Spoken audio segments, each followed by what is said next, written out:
Lord, meditation of my heart, the word of my mouth, be pleasing and acceptable to you.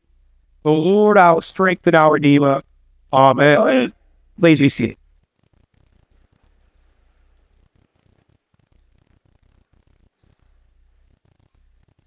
Have you ever woken up in a panic after a bad dream?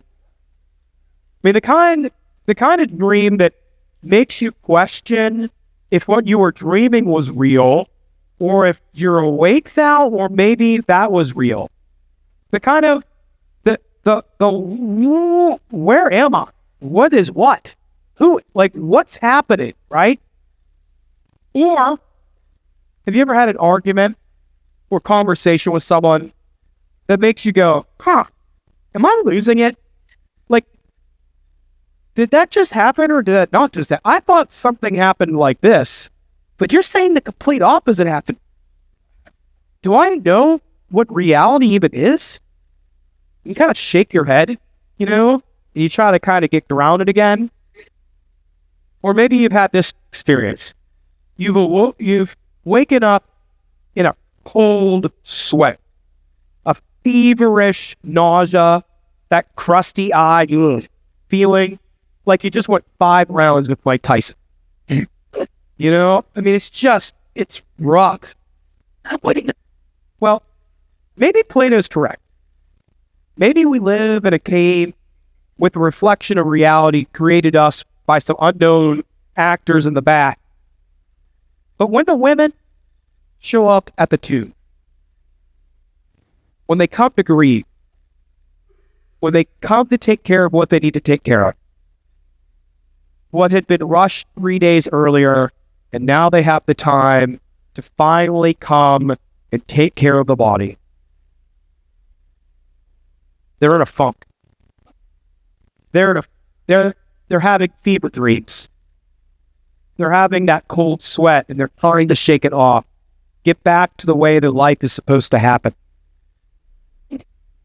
Where does God meet you? Where is it that Christ's redemption and his new life meet you? Because for those ladies, the disciples, all hope is lost. The struggle is over. Another prophet has been taken down.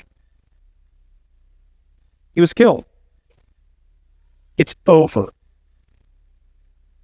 Nothing left now but to take care of the body. By the way, notice how Peter comes rushing to see the empty tomb, but then they just kind of, like him and the disciple who runs, it's John, they run, right? They get there, they see the empty tomb, and then what happened? They just leave. Kind of anticlimactic, Like they show up, the tomb's empty, they're like, okay, go back home, right? But what is it that happens to Mary? See, Jesus is the day of the resurrection, of new life. Jesus in the Gospel of John doesn't burst forth from the tomb, right?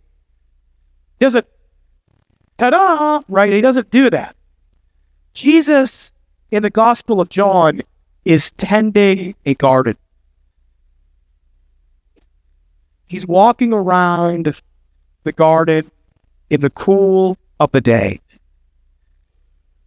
Jesus, the one who speaks creation into being, who was present with Adam and Eve.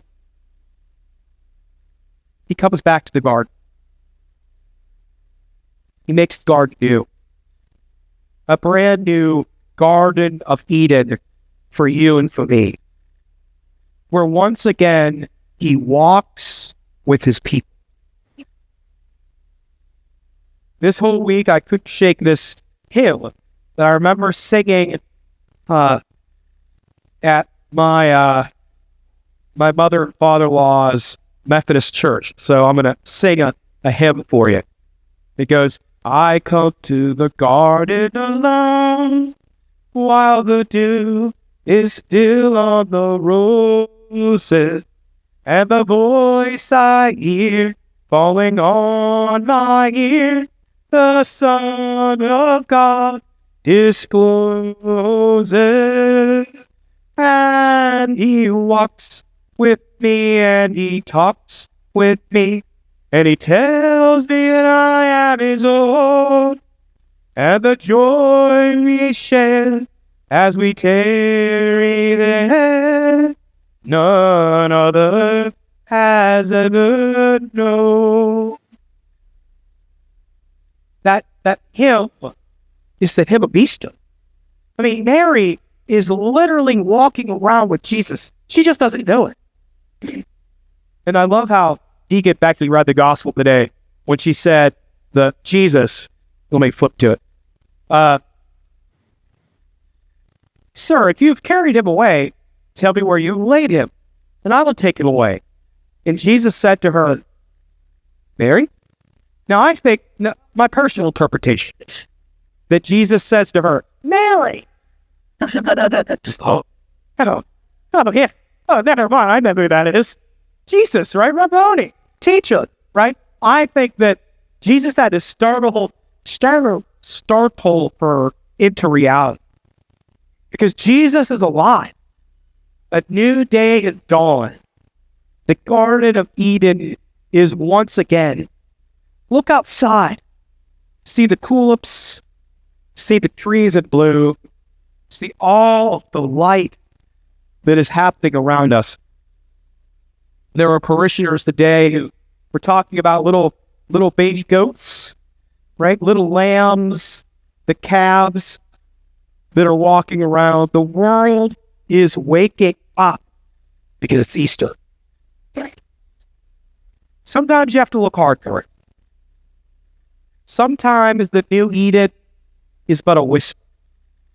It's just a little quiet whisper. The moments in life when you see God at work, when you feel loved, when you feel cherished, when you are truly joyful and you are alive.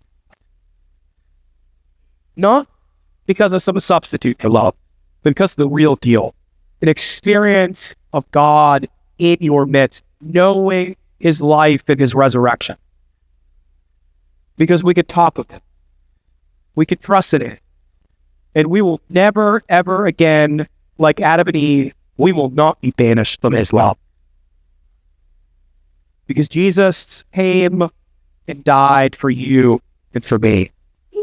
He took the punishment. He bore the pain and the suffering.